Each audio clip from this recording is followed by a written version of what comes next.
গাজায় 2 মাসের জন্য হামাসের সঙ্গে শর্ত সাপেক্ষে অস্থায়ী যুদ্ধবিরতিতে রাজি হয়েছে ইসরায়েল।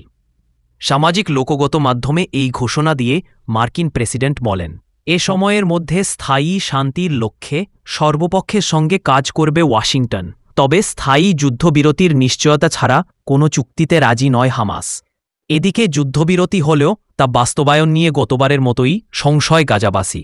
ফিলিস্তিনের অবরুদ্ধ গাজায় গেলা 20 মাস ধরে চলছে ইসরায়েলি বাহিনীর নৃশংসতা। হামলা বন্ধে জাতিসংঘসহ আন্তর্জাতিক কোনো সংস্থার কথায় কান দিচ্ছে না ইসরায়েল। তবে এবার ইসরায়েলের পরম বন্ধু মার্কিন প্রেসিডেন্ট ডোনাল্ড ট্রাম্পের শান্তি প্রতিষ্ঠার উদ্যোগে সাড়া দিয়েছে নেতানিয়াহু সরকার। গাজায় 60 দিনের জন্য অস্থায়ী যুদ্ধবিরতি চুক্তি করতে প্রয়োজনীয় শর্তে ইসরায়েল রাজি হয়েছে বলে জানিয়েছেন প্রেসিডেন্ট ডোনাল্ড ট্রাম্প। ট্রুথ সোশ্যালে তিনি জানান, যুদ্ধের অবসান ঘটাতে সব পক্ষের সাথে কাজ করবেন তারা। হামাসও চুক্তিটি মেনে নেবে বলে আশা তার। গাজায় স্থায়ী শান্তি ফেরাতে নিরলসভাবে কাজ করায় কাতার ও মিশরকেও ধন্যবাদ জানান ট্রাম্প। চুক্তিটি বাস্তবায়িত হলে বন্দি বিনিময়ে গাজার পুনর্গঠন এবং দীর্ঘস্থায়ী শান্তির পথ আরও প্রসারিত হবে বলে মনে করে। দীর্ঘদিন ধরেই হামাস স্থায়ী যুদ্ধবিরতি ও গাজা থেকে ইসরায়েল বাহিনী সম্পূর্ণ প্রত্যাহারের দাবি জানিয়ে আসছে।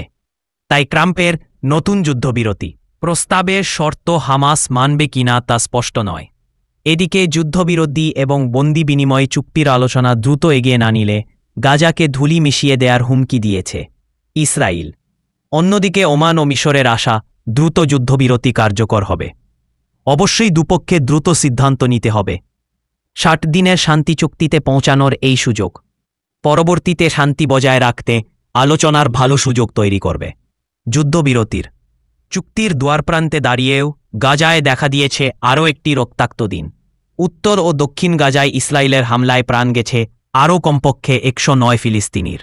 এর মধ্যে গাজা হিউম্যানিটারিয়ান ফাউন্ডেশন পরিচালিত খাদ্য সহায়তা কেন্দ্রে গুলিতে মারা যান 16 জন। তবে যুদ্ধবিরতি চুক্তির কাছাকাছি পৌঁছানোর খবরে স্বস্তি নয়, বরং গভীর সংশয় কাজ করছে ফিলিস্তিনিদের মাঝে। এর আগে একদফা যুদ্ধবিরতি হলেও তা ভেঙে গত মার্চ থেকে সামরিক অভিযান শুরু করে ইসরায়েল। যুদ্ধ শুরুর পর থেকে তারা আমাদের এ ধরনের প্রতিশ্রুতি দিয়ে আসছে যে মেয়েদের মুক্তি দিন, আমরা যুদ্ধ বন্ধ করব। এখানে 2 বছরের বেশি সময় ধরে যুদ্ধ চলছে। আমরা যুদ্ধবিরতির কথা শুনছি। যুদ্ধবিরতির চুক্তি সম্পন্ন হওয়ার পরও আমরা আবার যুদ্ধে ফিরে এসেছি। তাই আমরা কথা চাই না, পদক্ষেপ চাই। সবচেয়ে গুরুত্বপূর্ণ হল যুদ্ধ শেষ হওয়া, দুর্ভিক্ষ বন্ধ হওয়া, রক্তপাত বন্ধ হওয়া।